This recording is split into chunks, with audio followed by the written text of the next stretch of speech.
Well, another year has come and gone, so let's wrap up 2016 by talking about the top 5 worst films of the year. Batman the Killing Joke. This was one of my biggest disappointments of the year.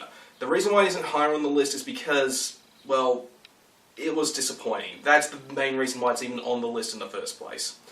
See, I didn't know anything about The Killing Joke till I heard about this movie, about how the story is considered to be one of the best Batman stories ever written, and even went so far as to try to give the Joker a definitive origin.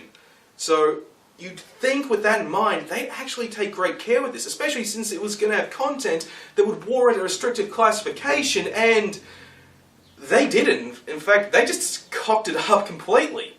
I mean, the first act is just stupid. I mean, you got the scene with Barbara Gordon having sex with Batman, you got the weird gay character who's really there for no reason, and while I did like the idea of Barbara as Batgirl having her own equivalent to the Joker, the guy just comes off as too much of a tryhard, and that's without bringing up all the action sequences that don't make much sense, like the torture scene, or the fact that there are story beats that still just come off as awkward.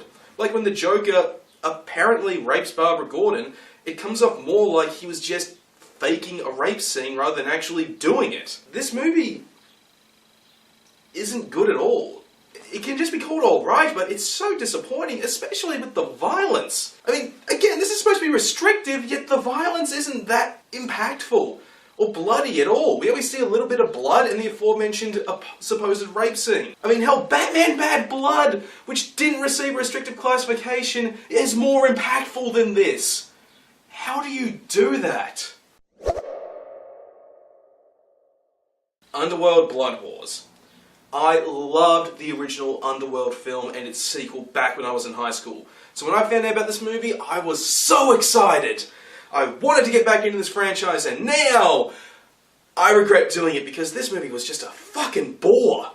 Okay, action scenes that really don't engage. Lore that has to literally be compacted into minute-long sequences. I mean, hell, there's an entire character's backstory that gets literally squeezed into a minute and a half. Action scenes that try to be over the top but just come off as doofy. And, oh my god, the entire thing is just a mess.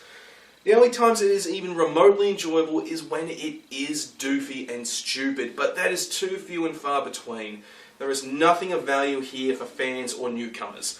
Now, if you're a fan like me, you should be disappointed. If you're a newcomer, don't watch Blood Wars. Just go back and watch the first film. Ghostbusters 2016 Extended Cut. Now, the reason this is on the list is because I was actually cautiously optimistic for this movie. See, Batman vs. Superman, that was a flawed movie, but I could still enjoy it. And the extended edition of that, that actually fixed a lot of problems. Sure, it wouldn't convert any people who didn't like the theatrical release, but it fixed a lot of problems with the movie. So I thought, okay, maybe the new footage for Ghostbusters could make this at least average. And boy was I wrong. The new footage they put in didn't fix anything. If anything, it made it even worse by putting in more of Paul Feig's shitty humour. I mean, Kate McKinnon's character, Holtzman, with the footage put back into it, she becomes a friggin' lesbian joke who constantly has the hots for, I forget her name, the main character who was originally a scientist at a university. Like, that isn't funny. In fact, that character now has a boyfriend who doesn't do anything except just ends up being the butt of a joke about how men are at sex. And let's not forget about the song and dance sequences that come out of nowhere, aren't funny, and are just cringe-inducing. All this extended cut does is take a bad movie and makes it worse. If you thought Paul Feig's theatrical release was bad, you have not seen his extended cut.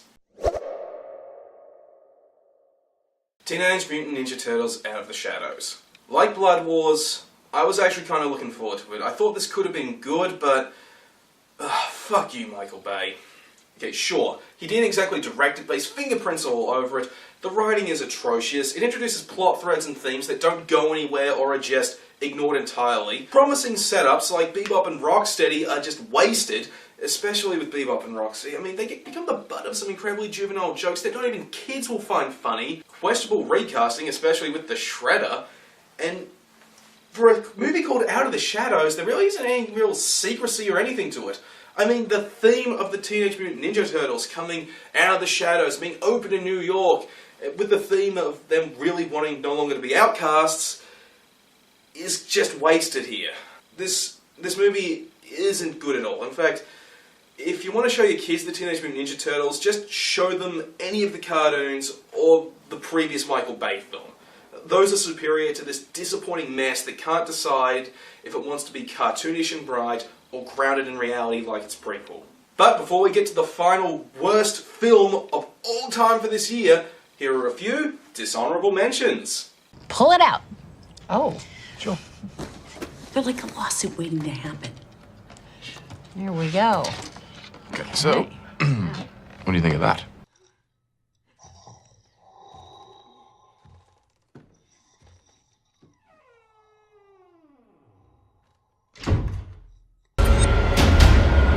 Help me! It hurts!